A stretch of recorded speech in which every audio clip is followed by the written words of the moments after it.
Rwanda's highland rainforest is home to some amazing biodiversity, and its ecosystems are important far beyond its boundaries. One of the few places where it is still possible to study large primates in the wild, Rwanda is one of the most naturally beautiful places on Earth.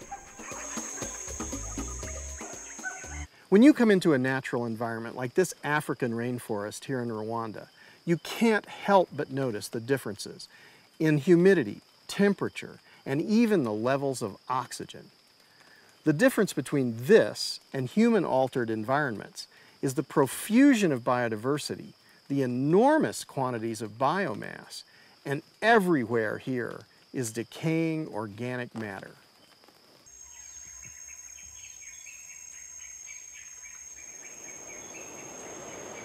The beauty is also functional.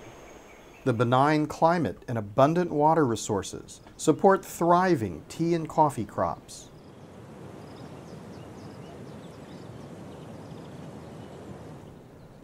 Rwanda is what's known as a highland water tower, and its hydrological importance is not simply local.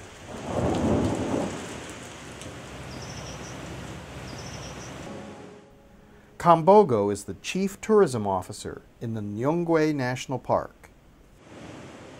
Now, it is said that 70% of the waters in Rwanda come from Nyungwe. The rivers flowing in the east feed the River Nile. Then the rivers flowing in the west feed the River Congo.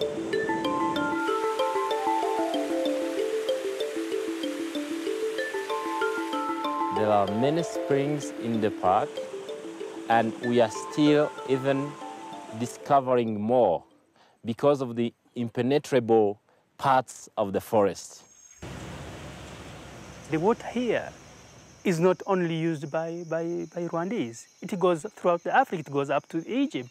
This is going in Congo River. And in the east, it goes to the Nile River.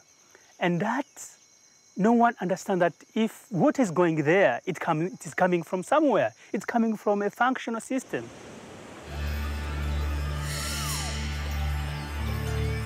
But if the land is degraded for generally unproductive primitive agriculture, much of the hydrological function can be lost.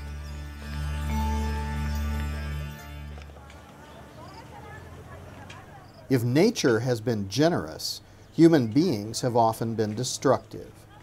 Reducing biodiversity, reducing biomass, and reducing the accumulation of organic matter. Impoverishing the land and the people.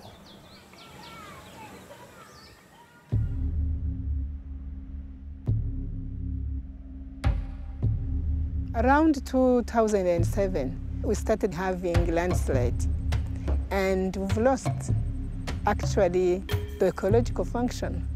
Now people have been moved from the other side of the Zigishwati because of landslide, because it is not functioning, it is not sustainable.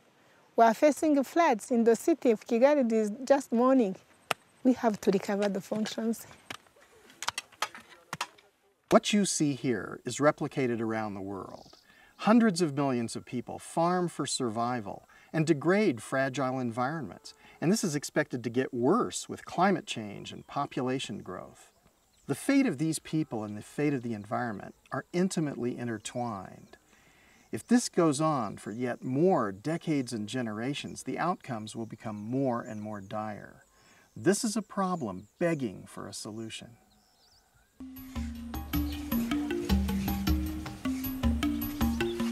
The Rwandan government has understood that the future of its people depends on the health of its ecosystems, and it has embarked on an ambitious plan to restore the entire country.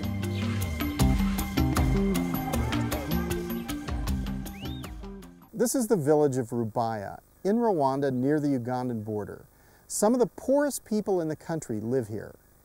They're trying a concept to see whether it's possible to reduce poverty by actively improving the environment.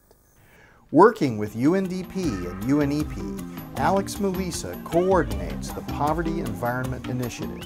The concept is intended to bring poor families together in this umudugudu as a way of spurring economic development for this umudugudu to lift them up from poverty.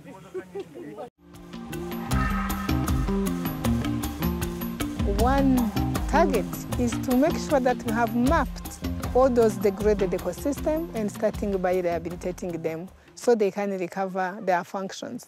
So I think if we manage to make sure that Gishwati is rehabilitated, maybe why not Rugezi, why not all those hills which are rarely empty, when we can afforest them, plant for, we can be a leader. You can't be a leader when you only talk. The potential for restoration in Rwanda is high, and considering the heartbreaking struggles that Rwanda has faced, makes its restoration even more compelling. I would like to see our kids, grandchildren, living in an environment, in a country where it is good, it is environmentally healthy, economically healthy, and having the imbalance between the two.